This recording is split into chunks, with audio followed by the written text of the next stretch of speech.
the final one of our panel is James, that sort of joint perspective of being an angel, an investor on the one side, but also driving a company, Exwol, which is, I believe, a specialist chemical manufacturer, which I'm assuming is pretty capital intensive.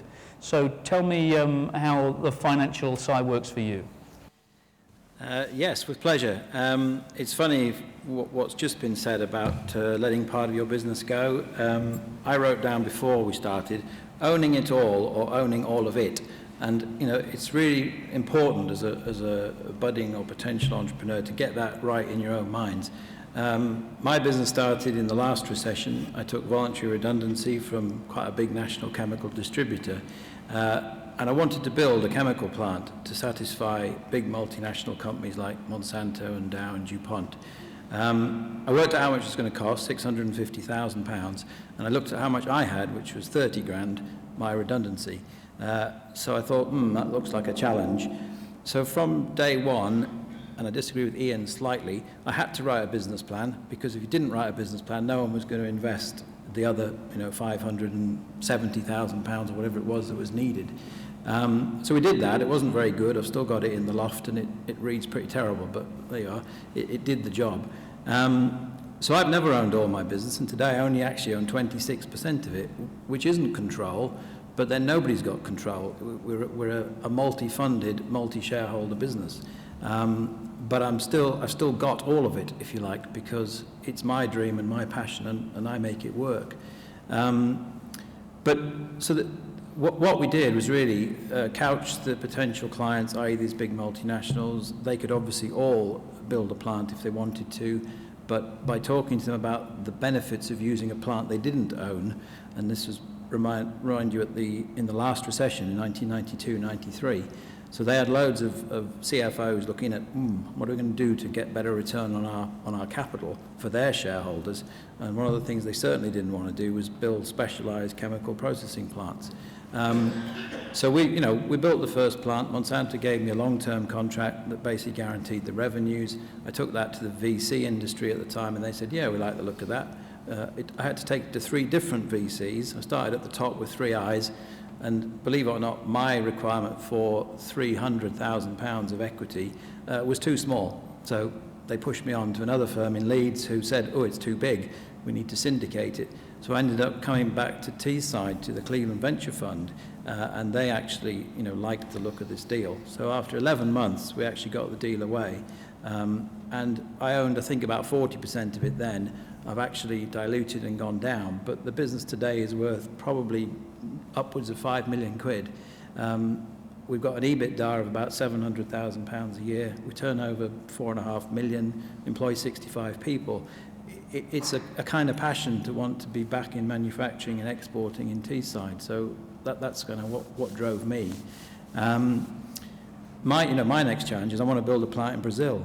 Now, my board thinks I'm absolutely off my head, but it's the biggest market for the products that we make, and there is nobody in Brazil with a plant like our plant, so it seems the obvious place. I don't speak Portuguese. That's the only challenge. I don't speak Portuguese. But I just came back from India yesterday, where I've been for a week at a conference about the future of the chemical industry. The Indians have a different perspective on the future of the chemical industry to what we have, in the UK. It's a better one, I have to say. It's a more entrepreneurial one.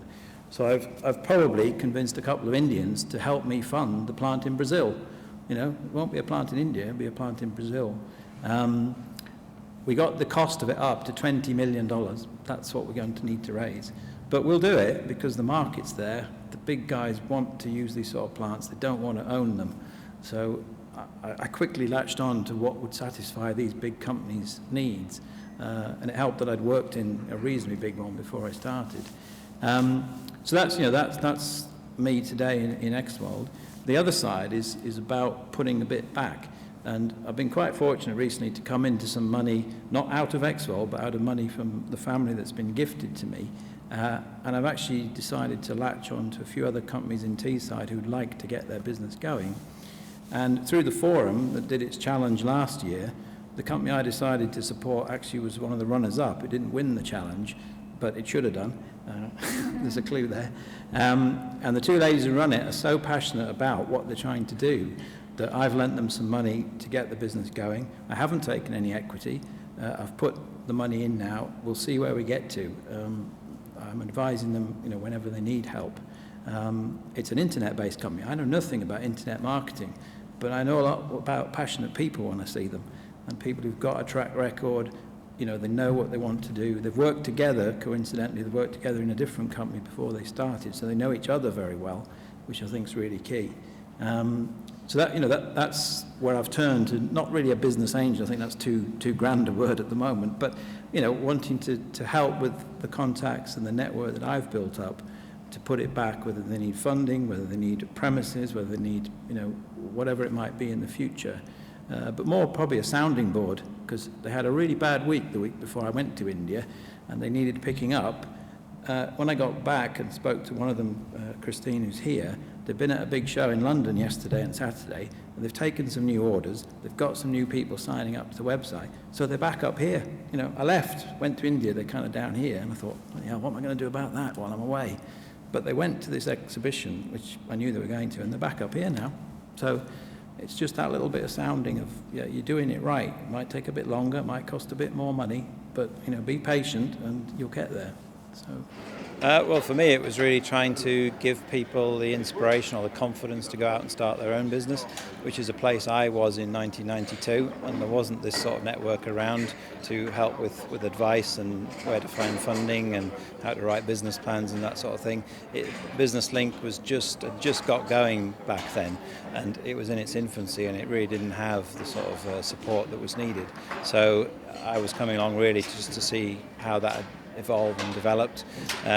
Also, as you heard, I've made one small investment in a startup business, because when I was starting mine, I knew how difficult it was, you know, to get that kind of support, and you know, it leverages in additional finance if you get early finance in from someone who knows a bit about business and can support it. We heard about passion today. You do have to be passionate, and until you've got your idea pretty well focused into what you want it to be, it can't just be a fuzzy concept idea. If you can get it into a form that you really can dictate or illustrate to people, then I think, you know, you're on with a good chance. And just, yeah, never give up, really.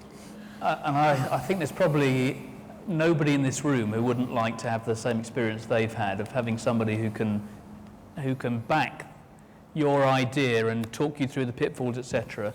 And just as somebody who is a mentor stroke angel, what is it about people who come through your door in the past or in the future that you think, yes, that's worth supporting?